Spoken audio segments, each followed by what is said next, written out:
everyone. My name is Lauren Thorson.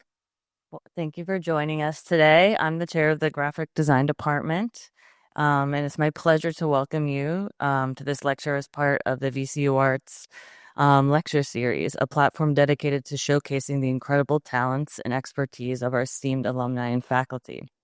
We are thrilled to have with us today Michael Walker, a 2016 graduate of our graphic design program and currently a senior product designer at Amazon in New York City. Michael works as the primary designer for the app that powers Amazon.com, a platform you've probably heard of. In his presentation entitled How Not to Get a Job at Amazon, Take Your Career Out of the Box, Michael will talk us through his unique journey from VCU to one of the largest tech companies in the world. With a career that spans Fortune 500 companies, startups, museums, and agencies, Michael has seen firsthand how thinking outside of the box can open up extraordinary opportunities as a designer. His talk will challenge conventional career wisdom and offer valuable insights for students, young alumni looking to shape their own paths. On a personal note, I've had the privilege of working with Michael during his time here in the as an undergraduate in the Department of Graphic Design. While the specifics of the coursework and projects we worked on together have long since faded, I can still clearly remember his enthusiasm and generosity within the classroom. He was also an active member of Mob Studio, a community design interdisciplinary studio that he'll be talking about today in his lecture. But before we dive in, I also want to take a moment to express a thanks and gratitude for those who helped make today's event possible. Emily Campbell, our alumni engagement officer, and Carla Averill, our special events coordinator.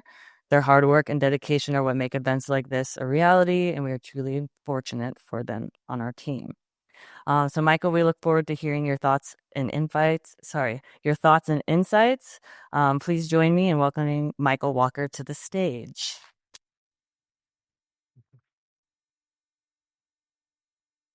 Thank you so much for those kind words. And hello, everyone. It's great to see you. Thank you for being here as well. I have a few of my own housekeeping notes to get us started. And so I'd like to start with a few questions. I know we have several people joining online, so you can answer these questions too. But what I'd like to do is go through them. You can either raise your hand or drop something in the chat. So if you're joining today and you're a student, would you please raise your hand? Great, so we've got a lot of students here today. If you're joining and you work on campus or in a position related to the university, go ahead and raise your hand too. Perfect, great to see some familiar faces there. Next, if you're part of the community overall or joining from another organization or sphere, I see a few of you up there, and I'm sure there's some in the chat too. Thanks for being here. And finally, the last two questions. If you're actively looking for a job, will you raise your hand or drop that in the chat? I see a few job seekers. And finally, you can probably guess the last one. If you're hiring for a position, will you raise your hand or drop that in the chat? Okay, nobody in the audience, but hopefully some people online. We are hiring on my team, a UX designer and a UX writer too. So if that's of interest to you, I'm happy to talk about that in more detail as well.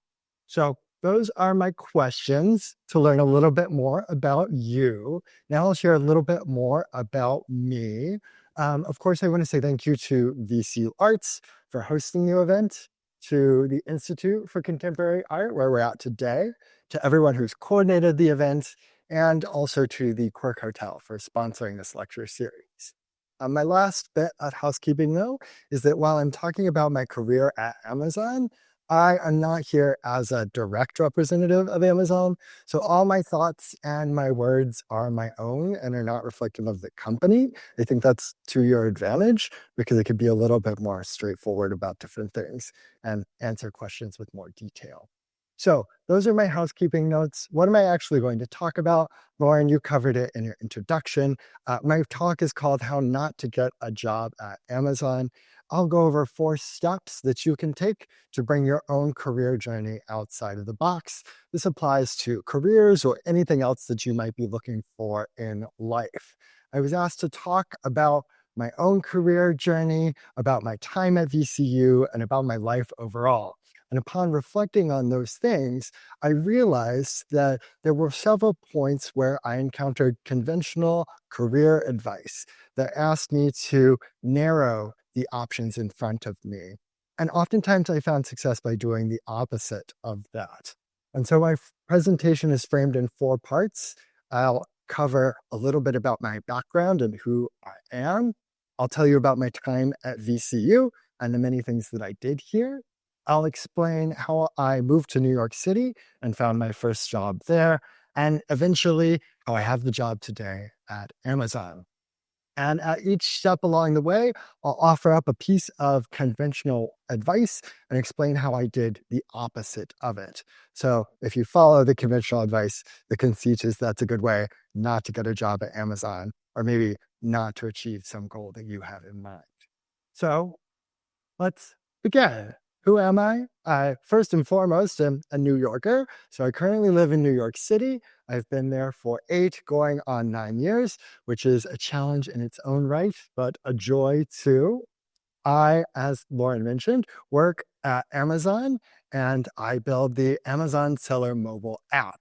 Now, what is that? If you have an Amazon app on your phone, you probably have what's called our buyer app, which allows you to go in and buy things off of Amazon.com. The seller app allows people to sell things to you through Amazon.com. And it looks like this if you were to pull it up on the App Store. It is very well received. So it has a 4.6-star rating on the Apple App Store and is well liked on the Google Play Store as well. It's available in over 19 countries and 13 different languages. And it has 10 million downloads to date. So that gives you an idea of the scope of what I work on and some of the challenges that I might face in my day to day. However, I don't think it's why you should listen to me during this presentation. There are over 1 million people that work at Amazon and hundreds of thousands of people that work on the corporate side of Amazon. So I'm no exception in that regard. I think you should listen to me because I have an uncanny ability to rely on my research and my understanding of the world to identify opportunities, to approach them with enthusiasm, and to go after them with my whole being, even if it makes me look a little bit silly in the process. And to prove that to you, I pulled this photograph of myself just a few blocks down the street from 2016. I was on campus as a senior and I had been doing research. I was interested in technology and I knew how Google Maps was created. They send cars around to take photos of streets. And I saw one coming towards me. I had a few minutes to react. So I saw a gap in between two cars. I ran towards the street, jumped up in the air. It caught me in a jump shot, waving at the vehicle. And I have this fantastic photograph. You can also see a woman with her coffee kind of looking at me quizzically. So yeah, I'm not afraid to be a little silly too. I think it says a lot about my personality and my enthusiasm, but also the approach that I take to lots of different things in life. So that brings us to the first part of the presentation, my background. And the key piece of advice that I want to counter here is the idea that you have to devote your life to one specific thing. And for me, that thing over and over and over again seems like design. In fact, I took my first graphic design course in high school and I absolutely hated it. I did not want to do graphic design. In fact, I said, I will never be a graphic designer. I swore it off, and obviously that's worked out really well. I stuck to my guns. But how did I actually get there? Well, I was born a triplet in South Carolina. This is me and my two brothers. So we're the same age. And if you doubt that I'm a creative person, I'm literally dressed up as a crayon here. So there's that. Here's some more gratuitous photos because everybody loves seeing these photos. One interesting thing about being a triplet is that I grew up sort of thinking of myself as a collective. I was often referred to as the triplets, and it took me a really long time to figure out who Michael was. And I think you'll see me exploring that in my own career journey.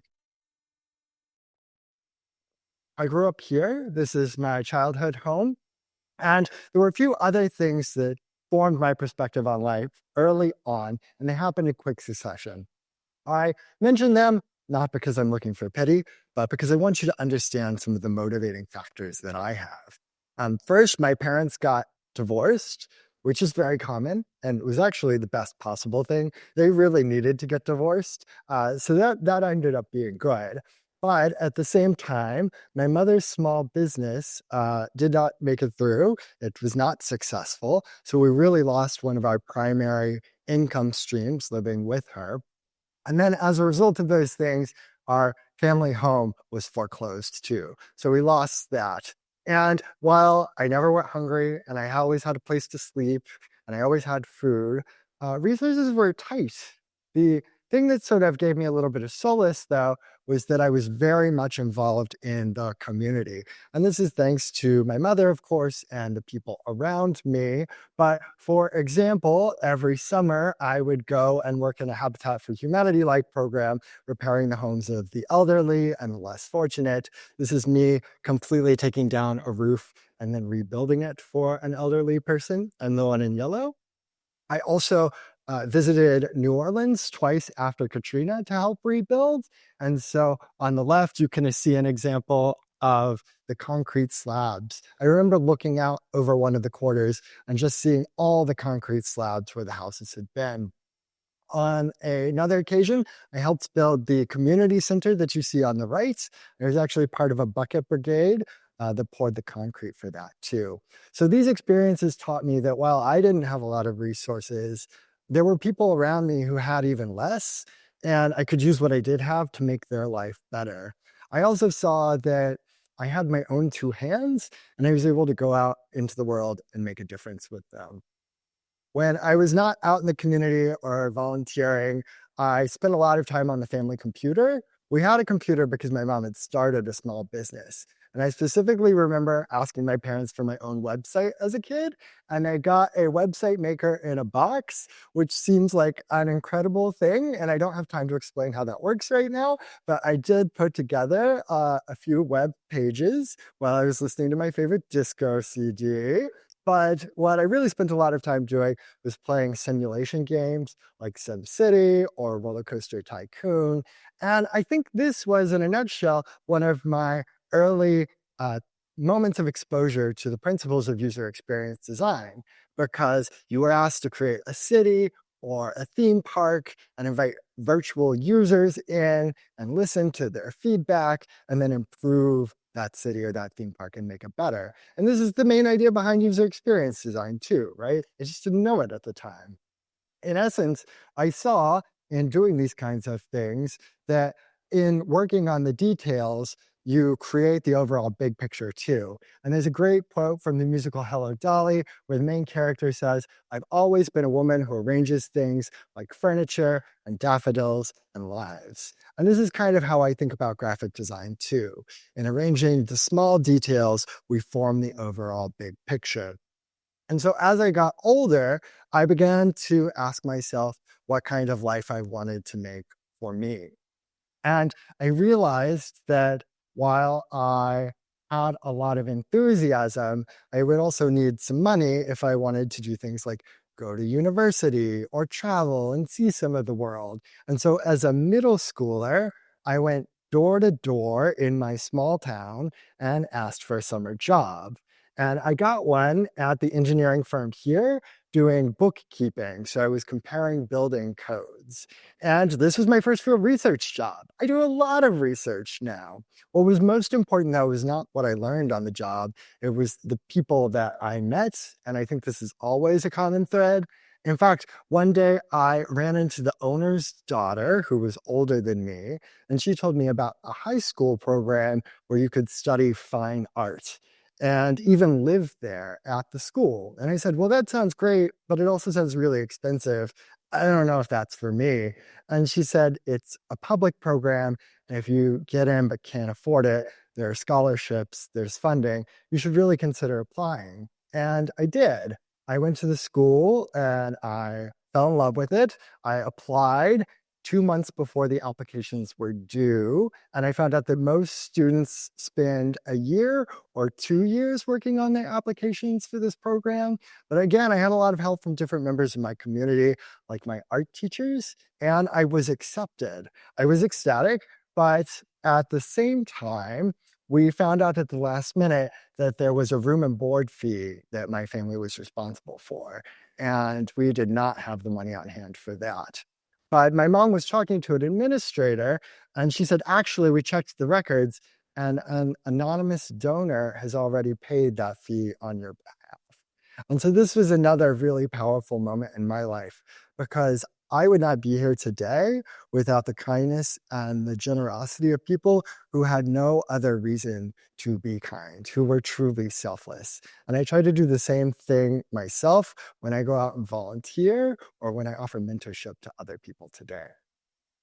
So I enrolled in the school. I took classes in painting, photography, ceramics, metalworking, all sorts of things. Here are some of my drawings from the time, from my sketchbook when I was home during the summer. And I also took that graphic design course that I mentioned, and I did not like it. My first public piece of graphic design was actually this big mural that you see here depicting the park in the town where my school was at.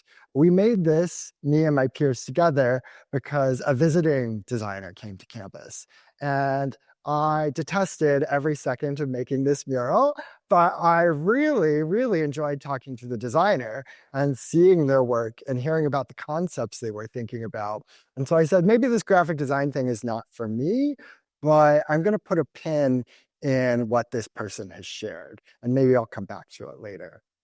So that takes me to the second part of the presentation, which is my time at university. And I think oftentimes when we start university or another chapter of our lives, we feel like we really have to dig in and be laser focused on it. In my case, I felt like I really had to focus on my major classes, my graphic design classes. But in reality, I spread out and did absolutely everything that was available to me on campus. And this is me during our foundation. I'm the one in pink, actually. I, of course, entered VCU during the first year here. Art and design students take basic courses, and then they're asked to declare their major. And I said, I don't know about this. I already know that I want to major in painting. I don't understand why I have to take these classes again when I've already studied these things, but I guess I'll do it anyway and do the best that I can. So here's some of my work from my freshman drawing class. I think it did improve some of my skills, but looking back, what was most important was identifying the work that I did that I enjoyed making, regardless of how good it was. So I was able to do drawings like this, but what I loved doing were things like this perspective assignment, where I was thinking about concepts like composition, or even in my sculpture class, when we were asked to do a self-portrait, I ended up naturally choosing a typographic approach. So these are the letters of my name arranged in a circle. So I began to think about it and I said, well, I'm interested in all these concepts that I can explore much more directly through graphic design. Maybe I should be doing that. And what sealed the deal was being able to go and visit the graphic design department and talk to people there, specifically students, but also people like Jamie, as you can see, and really connect again, just like before, with the enthusiasm with which they talked about their work and the impact that it would have. I also saw that I didn't have to be on the computer all the time, that I could be in places like our letterpress studio and explore design in lots of different ways. So I did declare a major in graphic design. This is me as a senior with other members of my class when we went to go visit Dark Igloo in New York City. But as I mentioned, I did all sorts of other things on campus before I took my first freshman class. And before I took a single graphic design course, I found a work study job as a VCUarts tour guide. And this was excellent because several times a week, I gave a big presentation about all of the opportunities that were available to students on campus and within the School of the Arts. And this became my checklist for everything I wanted to do at university. And this is a good piece of advice for anyone, whether you consider the opportunities in your life through a mood board or a mantra you say every morning. Just thinking about that regularly, not just what you want to do, but what's available to you, can make a really big difference. So I'll go through a few of those things now. One of the things that I did was join the Honors College, and I learned how to do really good research, which again is a lot of what I do now. I wrote a paper on art history and applied to different grants to go and present that regionally, which was a lot of fun. I also spent a summer working and collaborating with the School of Engineering, and there I invented a multiplication toy for students and had that provisionally patented. I had that work published in different journals and also got different grants and scholarships to go talk about that work too.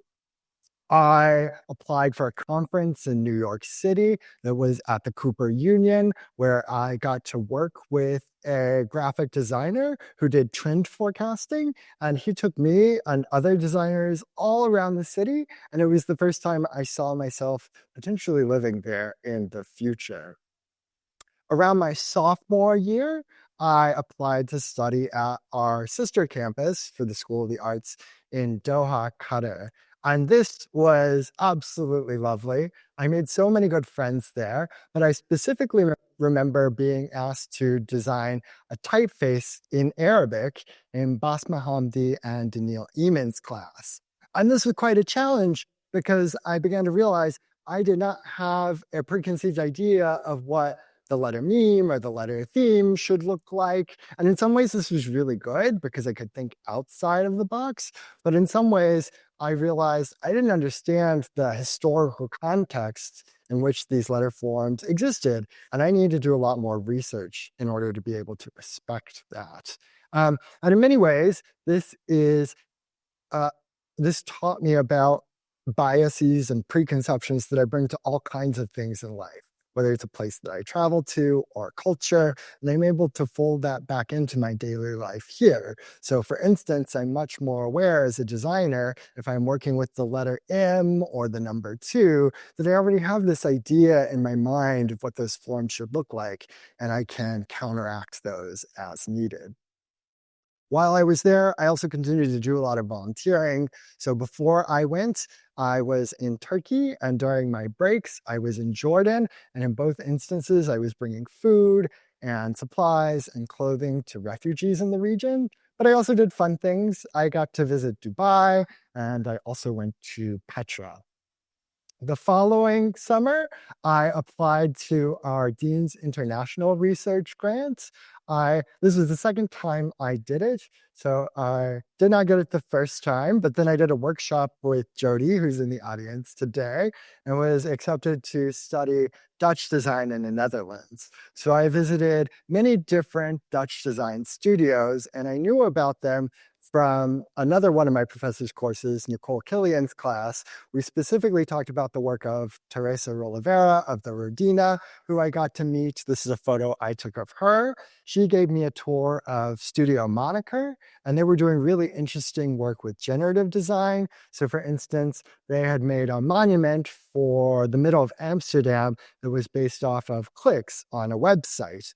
And I got to see some of that work firsthand and hear them explain that process. This concept is really what underpins a lot of generative work that people are excited about now, things like generative AI. So it was really great to be able to explore that as a student. I came back to campus, and in Lauren's class, actually, I began to make work that encapsulated these experiences. So, for instance, this is a digital book that I made, and if you pull it up online, the spreads are the oldest available map of a certain part of Doha, where I studied abroad. And then on separate pages, there's a live view of the most recent Google Map version of different places. The idea is that when you print it, you get a snapshot of that place as it stands today. So each time you print it, you generate a new book. And you're able to fold over the new view so it sits on top of where it is in the old view, and then read a little bit about that spot in the window that results. So as I progressed in my studies and moved towards graduation, I began thinking more and more about my career options, and I joined our middle of broad community-based design studio where I worked with different nonprofit clients to do actual work and accomplish different briefs here in Richmond. So this was us all together at one of our studio events. I specifically remember collaborating with Eric Brandt, a visiting artist, on a poster design. Honestly, he did a lot of work on this poster. And what stands out to me was when I was working with my peers to create different posters in advance of the event, I was consumed by details on the poster I was making. And my professor, John Malinowski, came over and said, Michael, nobody's going to be able to see those details from across the street. What are you doing? And so I take out a paintbrush and painted a big red square in the middle of the poster. And that taught me that you really do have to focus on those big ideas first before you can work down on the little tiny pieces. This is the poster on the back of a bike, too. At one point on campus, I think I was working 5 or 6 different jobs. So I was working as a tour guide, I was doing photo editing, I was doing freelance logo design, I was volunteering at the Ronald McDonald House, I was making social media graphics for the Institute of Contemporary Art here, which had not been built at the point. When I was in Doha, I worked at the advertising agency that you see here. And one of my most formative jobs was that I worked for the Office of University Relations, which is a lot like a news and marketing office for the university overall, or at least it was at the time. And here are some examples of vector graphics that I made for a university coloring book. I began to realize that this was a marketable skill to be able to create these kinds of images. And so I collected different examples of this in my first portfolio website that I created. And you can see some more examples in the second version of that website too. I'll go through some of the individual pieces. Here's another example of the kind of editorial illustrations that I was creating. This is for the School of Medicine, for instance. Here's an example of a packaging design project that I did as a student that would never function as actual packaging, but I think has some fun ideas about how to use graphics as well. Here are some posters that I created, one for my screen printing class and another for a friend's birthday, that all use this same visual language and approach. So eventually I did graduate in 2016. And one of the things I remember fondly, but not for the reason you would expect, is that I was honored to be the valedictorian for the Honors College. And I think I was selected not because I had good grades or anything like that. I had put together a proposal with my best friend. I turned to her and I said, why don't we co-write a speech together and submit that for consideration? And again, I think it just goes to show, like with many of the different things that I remember from my time here, it's really the people that I met and the time that I spent with them that was most meaningful. And that sounds kind of cheesy, but it's also very true. After graduation, I knew I needed to find a job. I had a good scholarship, but I also had student loans that I had to repay, and they had a deadline. And so I began to look for different positions in New York City. I had traveled a bit, and I felt like that would be a good fit for me. I used a friend's address on my resume, and I applied to jobs from Richmond. I applied to anything with the word design in it. And so after the first 100 or 200 applications, I began to see trends. So I kept a big Excel spreadsheet with all of the different aspects of the job listings. And I saw that if a job listing, for instance, had certain keywords, I was much more likely to move on to the next round in the interview process. And so I could either change my resume or only focus on those kinds of jobs so I wasn't wasting my time. I also set a deadline for myself. I said if I didn't find a job by August of that year, then I would just move up to New York City, which in retrospect is a crazy idea. I'm not saying do that. But by the time August rolled around, I was being asked up to interview in person for jobs in New York. I thought it was a good sign, and I did hop on a Greyhound bus and go up to the city, which is the third part of the presentation. about how I found my first job there. The concept here is dispelling the idea that you only have to accept a tech job to be successful. You can do a lot of different things to move your career forward, and there are many ways to learn and grow. So when I arrived in New York City, this is all that I had. I came up with a suitcase and a backpack. And for the first night in a friend's apartment, I slept on the floor. I did get an air mattress the next day, so it really wasn't that difficult. But this is just to say, I was not working with a lot. I still did not have a lot of resources in life. And in fact, I did end up signing for my own apartment, but because I didn't have a job at the time, I had to put all my savings into the security deposit for that apartment. That meant that I had to get a job, and I did, working nights at a sandwich shop in Penn Station. And if you don't know Penn Station, I refer to it as the armpit of the earth lovingly. It is a crazy underground transport hub in the middle of Manhattan, and it looks like this on a good day. And what I would do is I would work at the sandwich shop all night. Then I would take a train back to Brooklyn where I was living. I would sleep for an hour or two and change into formal business attire. I would take a train back into Manhattan. I would do in person interviews all day. Then I would train back to Brooklyn. I would sleep for an hour or two, put on my sandwich shop outfit, take the train back to Manhattan, and do it all over again. So I did that from August until October of 2016 until I started interviewing here, one of the most important companies in the world that you've never heard of.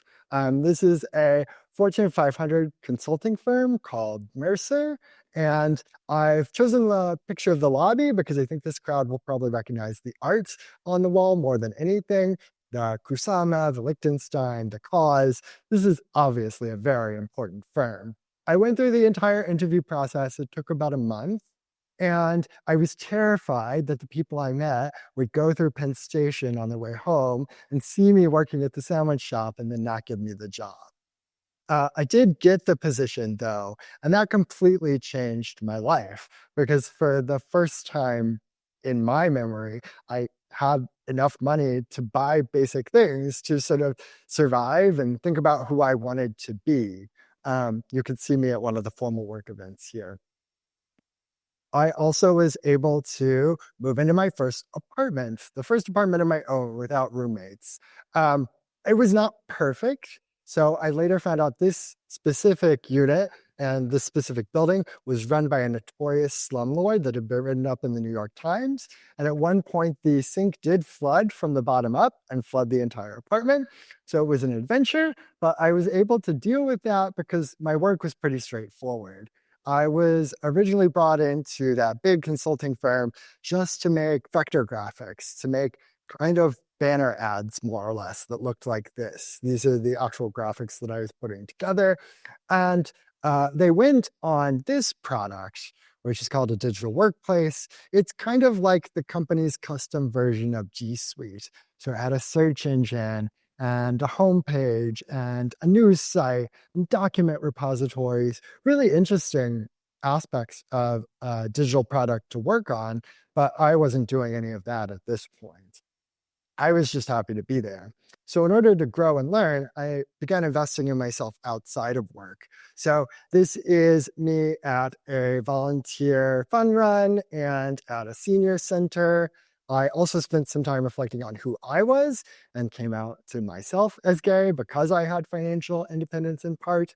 But I didn't tell my family directly. I actually went on a blind date in Time Out magazine. Usually they just publish it online. But in this case, it went in the print edition and was circulated all over New York City. So that's how I let my family know. And because I came out, I was able to be involved in organizations like this. There's a group called Out in Tech, and they started a program called Digital Core where they build websites for LGBTQ plus groups around the world. So I began as a volunteer. I later became a team lead and then a committee member. And now I help run the actual build days that we host. So I'm still part of the organization today. The last thing I'll tell you about is a startup that I worked at and then did design work for called The Low Line. And their aim was to build the world's first underground park in the Lower East Side of Manhattan. So here's me as a volunteer. I started just showing people around their concept lab, and then they asked me to do freelance design work for them. So I made the pitch deck that they would take to investors. And then eventually I was brought on to help with ethnographic research, talking with residents of the Lower East Side to make sure that the park benefited them and not just tourists coming in from out of town. These were skills that I learned at the Middle Broad studio, so they came in handy.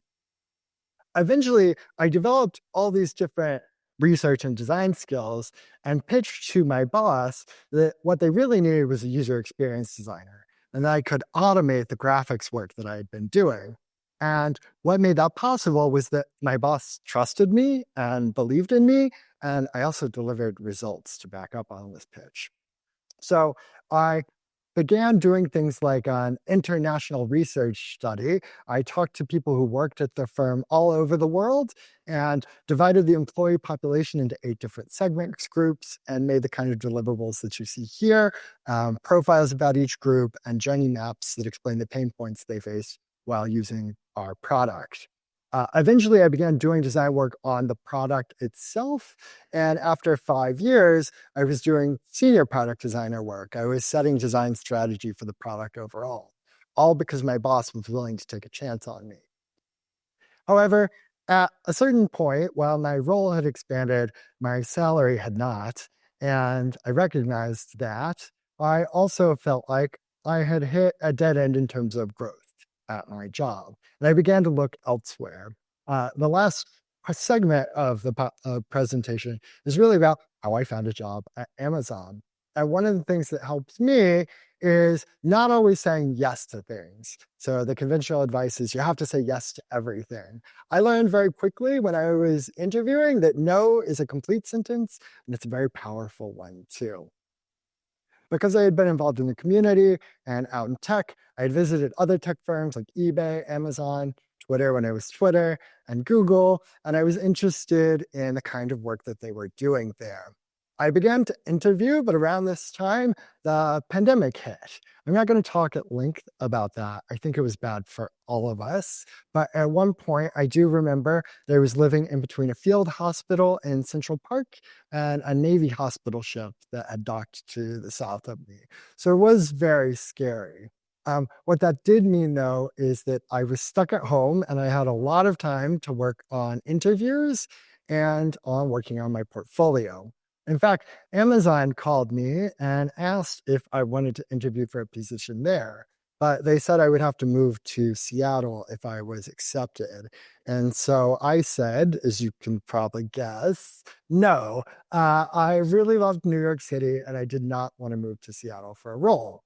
So I did double down and I began improving my website. First, I made it look like other designers' product websites, and that didn't work so well. I tried to do a 180 and make it quirky and fun and more personal, but that was not super successful either. And eventually I did a third pass where I got a new content management system and treated the website itself like a product. And that was very successful and helped me land a lot of interviews. I added more work to it. So one of my friends from Doha, where I studied abroad, called me up. He was working at their material library and said because of the pandemic, they wanted to bring that collection online and they needed some design help to make that possible. So I did freelance work for them. I also remembered my experience living in the slumlord apartment. During that time, I discovered a website that the city of New York runs to catalog building code violations. And it was really useful, but super ugly and difficult to use. So I redesigned that and added it to my portfolio as well.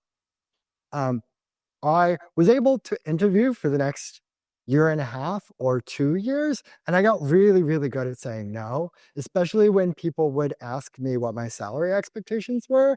I have so many different ways to dodge that question, and eventually I would get the recruiter to tell me what the range was, and then I just threw it in my notes app here. You can also see some examples of the kinds of firms that I interviewed at. So everyone from Walmart to Visa to Facebook to the New York Times, TED, BuzzFeed, and the Match Group.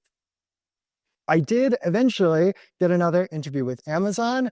They were interested in having me join their Goodreads team. And Goodreads is a place where you can go and categorize all the books that you've read and find new books to read too. I was interested in the role and I went through the entire interview process. It took about a month. It was exhausting. And I remember lying face down on the floor afterwards because I was so exhausted.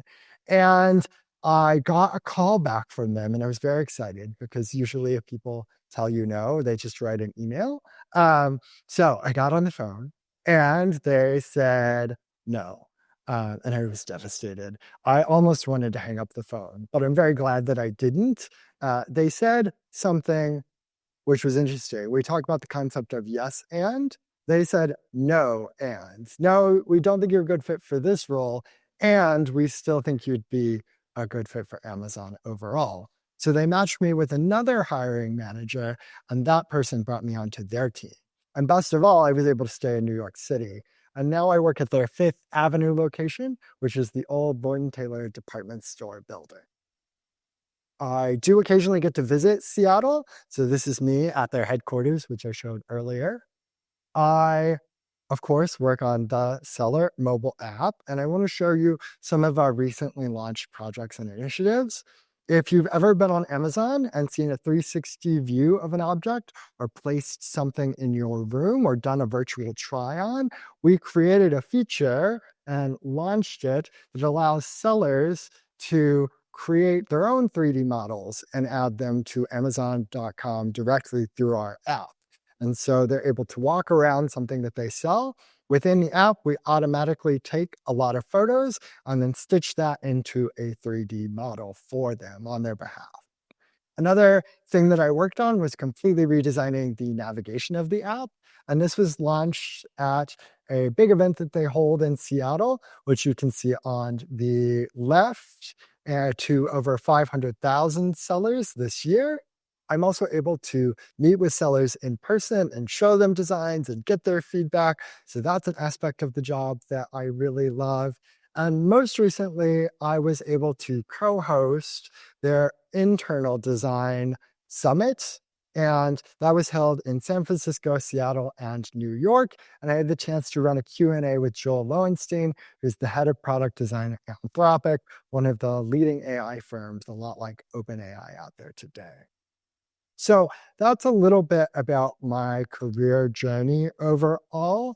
I do have one short section after this, but to summarize, growing up, I saw that you didn't have to devote your life to one specific thing. And in fact, if you were going to get anywhere in life, it was a lot about the other people that were around you and being able to depend on their help and support and being able to give that back to them. When I went off to university, I saw that I didn't only have to study one thing. And in fact, by taking advantage of experiences outside of my major, I was able to really build a fire underneath concepts that I wanted to explore and design and bring a richness to them that I would not have otherwise. When I moved up to New York City, what was really helpful was not getting a job in tech right off the bat, but having a manager who believed in me and gave me room and the ability to go after what I wanted.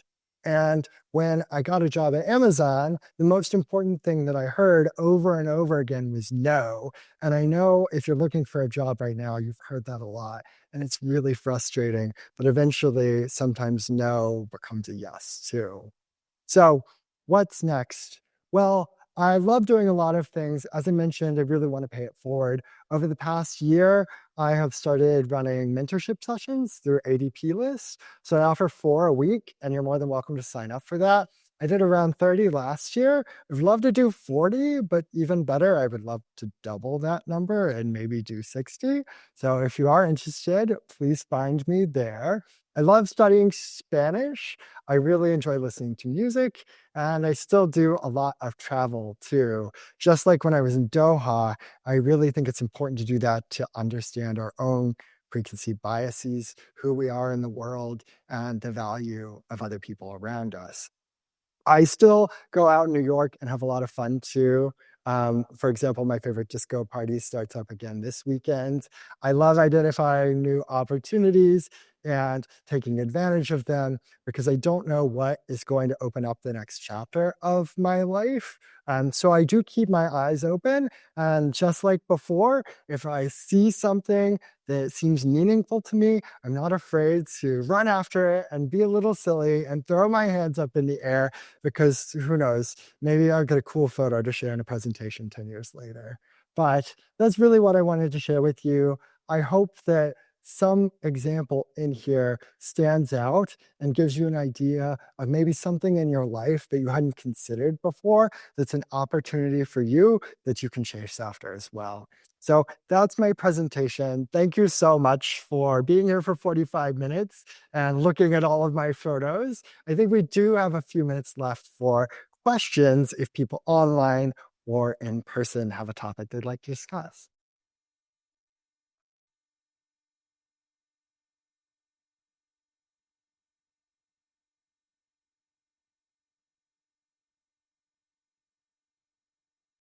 I think we have a microphone headed up, but I can repeat the question too if that's helpful. So the question for people online is, what made you so determined? Well, I think sometimes the answer to that is that I know what it's like not to have a lot of resources, and I had a definite need, especially early on in my life. I really wanted some degree of stability. I think another aspect of it was that I was just curious about the world around me.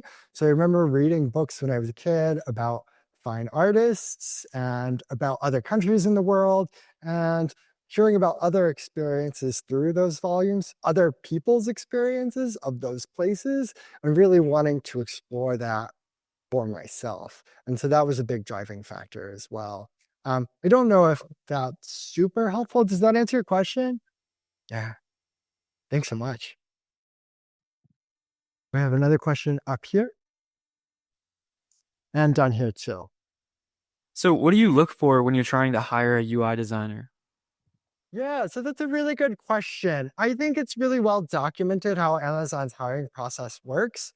Um, we have a specific set of principles called leadership principles that we evaluate when we look at candidates.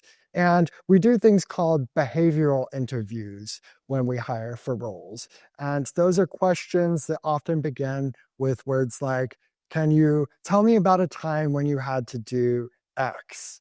And what we're trying to do is assess how you have tackled situations in the past because Amazon believes that that's the best predictor of how you will approach challenges in the future. And so, what we look for is someone who's able to talk about how they would navigate many different kinds of challenging situations and who can map those to the leadership principles at Amazon.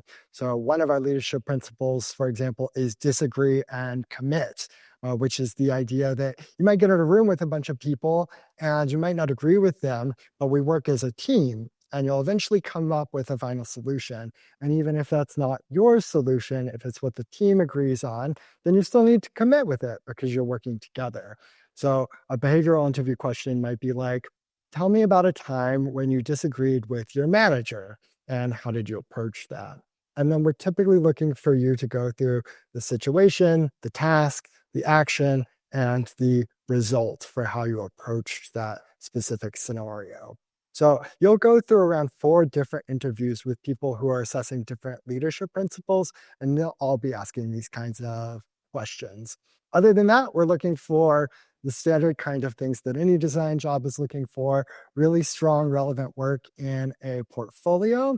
And you might also have to do a functional evaluation. So something like a whiteboard challenge. Does that make sense? Yeah, good question. Thank you.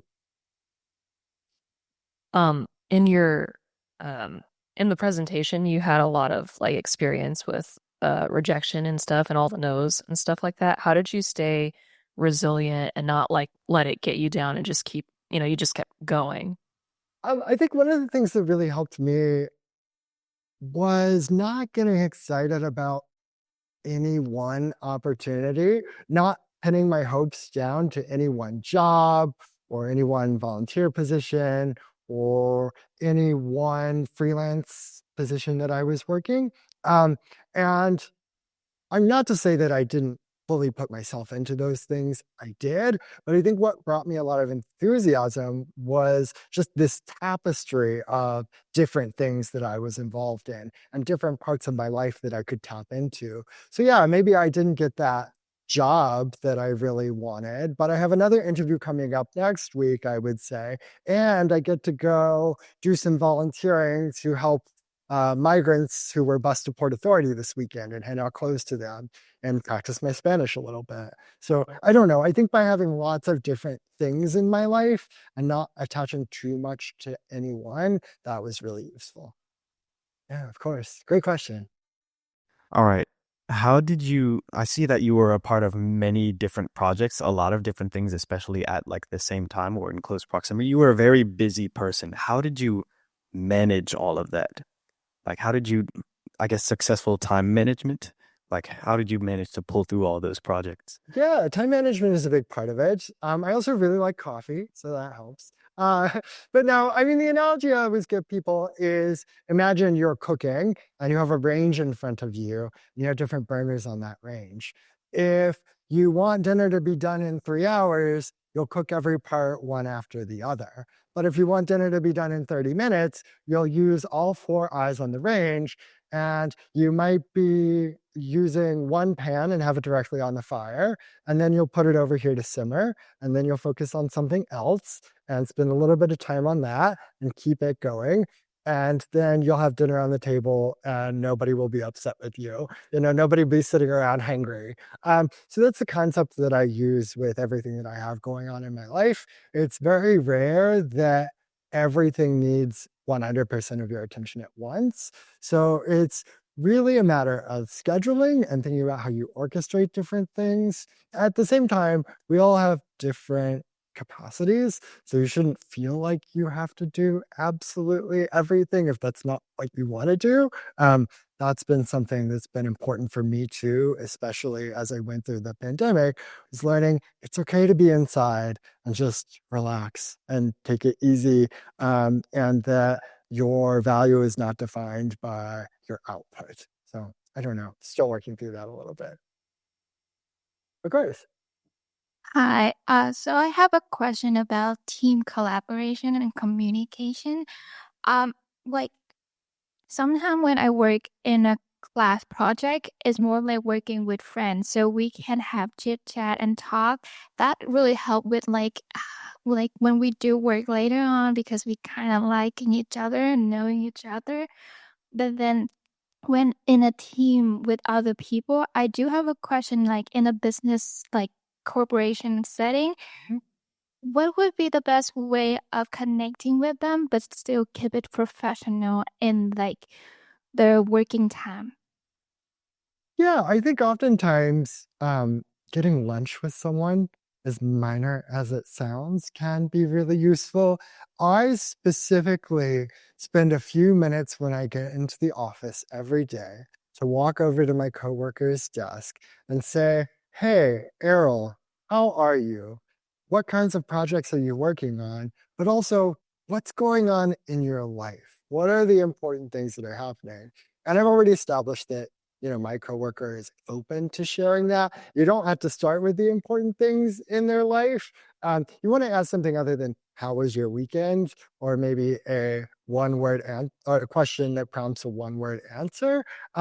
But ask people to share what they're willing to share, and then I think it's a matter of time building off of that. Like you don't have to be friends with your coworkers either. Like sometimes work is a paycheck, and that's okay. There's nothing wrong with that. But I think you're exactly right. If you're collaborating with people, you want to be able to get along with them well and understand where they're coming from. So hopefully that gives you some ideas. Yeah, thank you.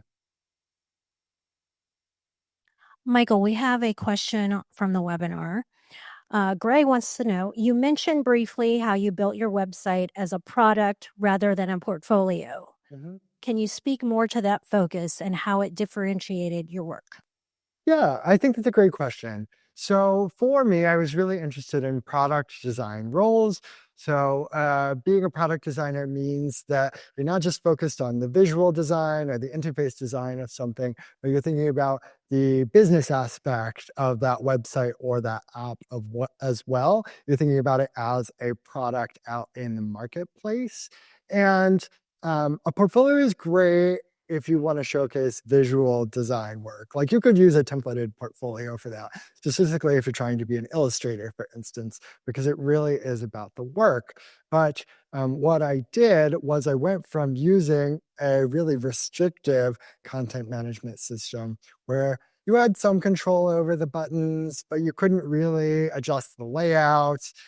You could add images, but you couldn't customize the typeface very much. And I found something that was much more flexible. So, for instance, buttons on a website or an app need to have different kinds of states. So, there's a pressed state and an active state and an inactive state. And that's really important to know as a product designer, but a lot of content management systems don't consider that degree of detail. So I was able to reflect my product knowledge in my actual website in addition to just the work that I was showing. And you may not need to do that if you're not applying to a product design role, but I would still think about the form of your presentation materials as they relate to your discipline, no matter what it is. Yeah, great question. Michael, I have a question. Oh. And I work here. Yeah, go ahead. Can you speak a little bit about how volunteering has shaped your work?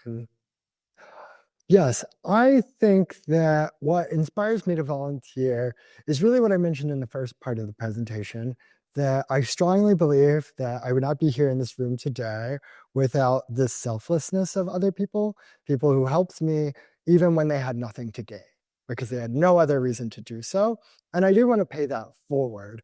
I think what volunteering shows me in terms of my work, though, is that if I'm designing something for Amazon or for another website or an app, it's going to be used by a variety of different people in different kinds of situations. And it's very easy in a place like Manhattan to really only think about people with certain kinds of resources or economic backgrounds and maybe not consider what it's like to use a website or an app if your resources are limited or if your abilities are limited. So it really opens me up to meeting different kinds of people who move through the world in different ways than me, people who think about the world in different ways. It's the same thing with Spanish too. If you're navigating a website in a different language, like it might not be as polished as we think when we meet in a meeting room and go over all of the developer requirements.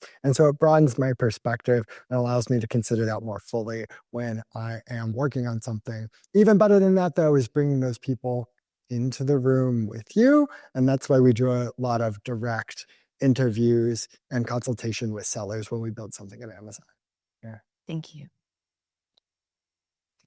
Hi, I just wanted to know if you have any specific advice for people looking to make that career move from Richmond to New York City in terms of like helping kind of target where you're looking for those jobs and just make the job search a little bit more efficient and like using your time really wisely, but specifically for that New York market.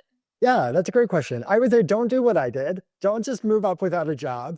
That's not a good idea. It did sort of strain my financial resources, and I am pretty lucky that it worked out. I think it would have came together either way, but there was definitely an element of luck there. I would think about it in different stages where you tackle different parts of that transition in succession. So maybe the first step is just getting any job in New York City. So you can get an apartment there, see what it's like, see if you like it. It could be a short-term job, a short-term rental, just so also that you have an address so that if you do start to get more interviews, you're able to go in person for those, and so that you're able to meet other people. You could do what I did and have a non-career related design during the week, and then maybe spend your weekends volunteering or meeting other designers or going to meetup groups and trying to expand your circle that way. Oftentimes, that's a good way to find a job too. But I wouldn't say that you need to feel like you have to do it all in one go. Find the apartment, find the perfect job, make all of the connections, do those sorts of things.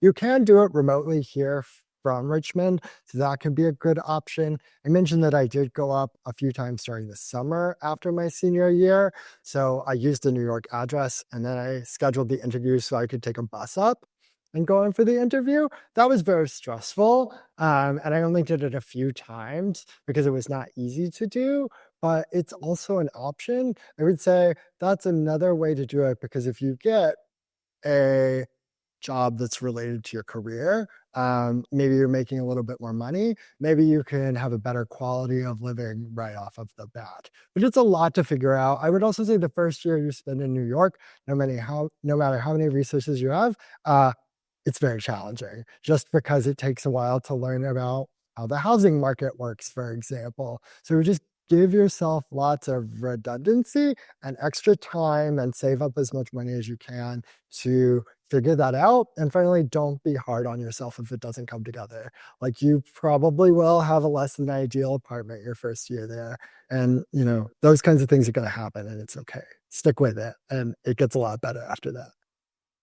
Yeah. Michael, we have another question from online.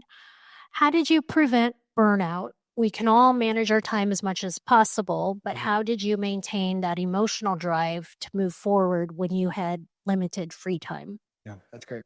I really appreciate this question. My strategy is to have parameters around when I work and really stick to those and to not allow myself to feel guilty if I'm not working all of the time. And that is very hard to do, especially if you do not already have those limits in place. So what I did when I started my job at Amazon is I was very clear with my coworkers and I said, I am not available after 5 p.m.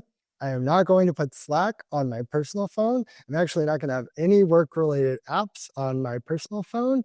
And I kept that boundary. And if people set up a meeting at 6 p.m., I replied with a suggestion for a different time to do it. And I just said, hey, this is outside of my working hours.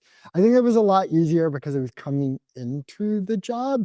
So it wasn't a big adjustment. It wasn't like, oh, Michael's always available at 6 p.m. Why is he not available now? So that helps a lot. It can be difficult to set those boundaries if you're in a position or you're already in a part of life where you feel overwhelmed. But I think if you really need to, you might have to sit down and have conversations with people and just explain why and say, this is really stressing me out. I have a friend who actually had this happen to her. And because of all the stress in her life, she started losing her hair in different places. And so that gave her a tangible reason to go to different people and say, hey, this is too stressful. Like I cannot be available all the time and I need to scale back. I would encourage you to have those conversations before your hair starts falling out, because eventually there are physical effects to this. You will burn out and nobody wants to do that too. I think we have time for one more question. Oh, this might not be the kind of question other people are interested in, so I feel bad if it's the last one. But you had volunteer positions in like abroad, like in other countries. I'm kind of curious how you found those, like how you got that kind of position. Yeah, I think that's a great question. Usually it was through different community groups. So when I was studying abroad, for instance, I was engaged with community groups in Doha who were doing that kind of work locally. And so when the semester break came about for one of the religious holidays, they said, hey, we're going to do volunteer work in Jordan. Do you want to come with us?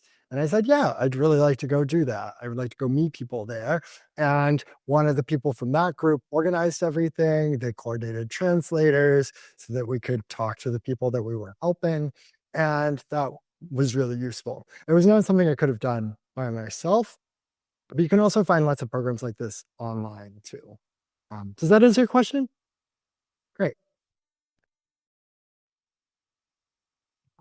I think we're done.